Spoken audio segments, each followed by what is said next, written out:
So now let's figure out how to use bar plots. Bar plots are another very common sort of data visualization that work well when your data are in discrete categories, when you've got categories of data. So in this form of plot, there will be several different bars. Each bar corresponds to some value for a specific category. In this case, let's load a new data set called EW burials. This is also from the ArcData package. And what we're going to do with this data set is plot a certain value for each of the different age classes that the skeletons in this burial assemblage belong to. So let's inspect the age column in this data set. We can see here that if we run EW burials $age, we pull up the age column, this vector of different characters. It looks like these are words. So it goes young adult, old adult, young adult, and so on and so forth to 49 different rows. At the very bottom of this output down here in the R console, we can see this statement here, that this column has 6 levels. And then it starts saying child, adolescent, young adult, ... old adult. What this means, this levels bit, is that these data in this column, in this age column, are in the form of factors. Now, a factor is the term that R uses to describe categorical data. So if we were to pull up the structure of the EW burials age column, we would see this, that the structure here is that this is a factor with 6 levels. And what this means is that there are 6 different categories of data in this column. And if we want to know exactly what those levels are, we can use the levels function and feed it EW burials, age, run that, and we get these 6 different categories for the age classes in this cemetery population: child, adolescent, young adult, adult, middle adult, and old adult. And so with these different age classes, this will be kind of the foundation for the bar plot that we're going to make. There will be a plot with 6 different bars, each bar corresponding to one of these 6 levels of our data, one of these 6 different factors. And so to then use to make a bar plot, we would use the bar plot function,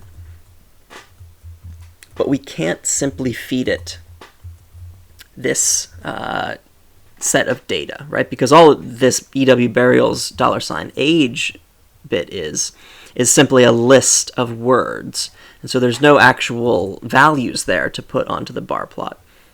In order to actually make our data into something that we can plot, we're going to need to do another little trick. And I'm going to show you now the table function. This is a really useful function, and you'll see what it does here.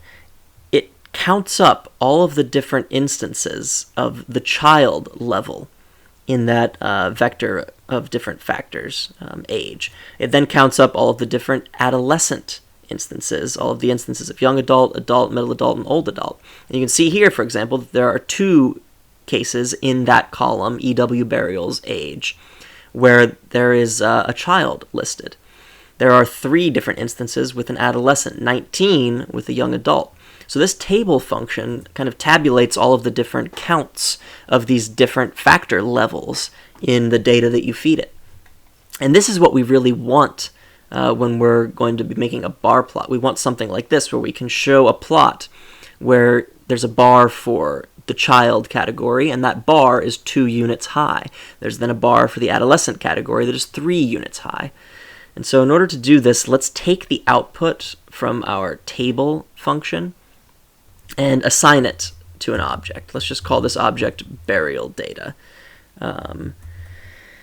And feed that, or assign that table to that object. So now we've assigned the table output from what we just ran to this new object called burial data. If we run it, we get the same thing as we do from just the table function. And so now we can actually make our bar plot. If we use this bar plot function, and again, you can pull up the help file for this and read about the capabilities of this function and what it requires. But if we just do barplot burial data, we have the basics of a plot.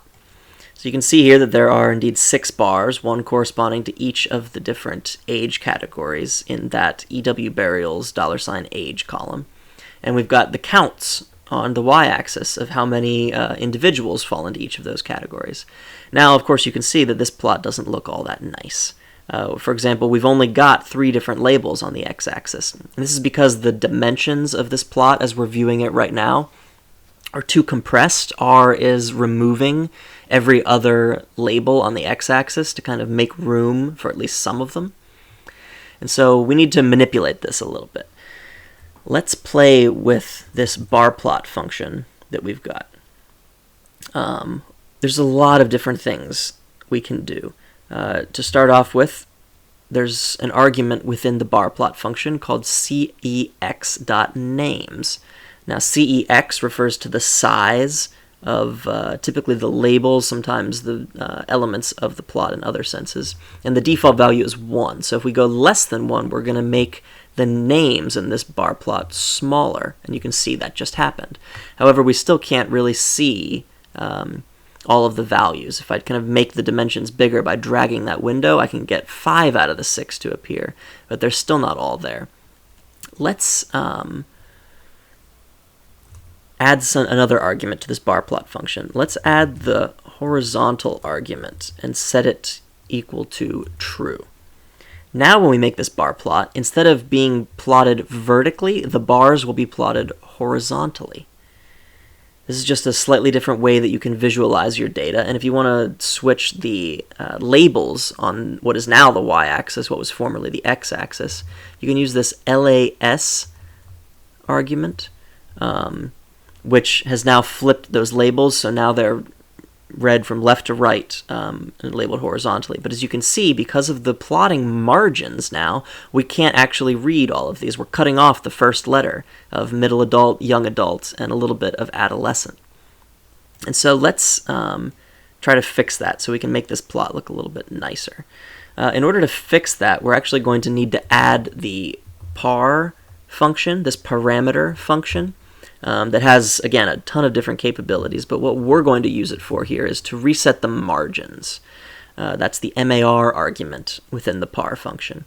To reset the margins, as I said before, the default margins in an R plot are 5.1 at the bottom, which is the first value, and then 4.1 to the left, 4.1 to the top, and 2.1 to the right. So if you move clockwise around here, inputting these values, let's try 5, 5, 2, and 2.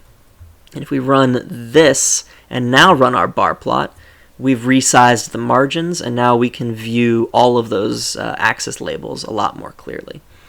But let's add a few more things to this bar plot function just to make things look a little bit nicer. Let's add an X label, an X-axis label. Let's call it count.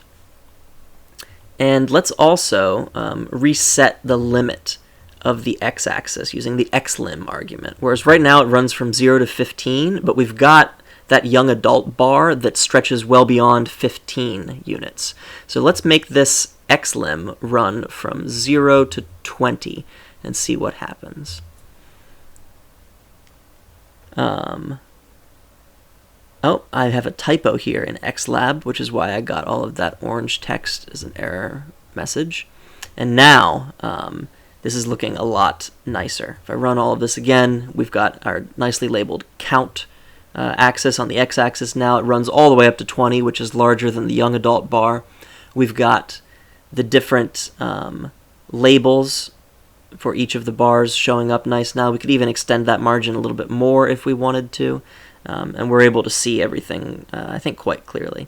And of course, you can add a lot of other arguments to this. You could add a main title to it. You could change the colors of the plots. You could remove the borders. Right now there's a black line around each of the bars. You could get rid of that. There's arguments to do all of these things. If you just type $barplot and read about the different arguments it takes, you'll be able to figure out all of those things on your own and really make some quite nice looking bar plots.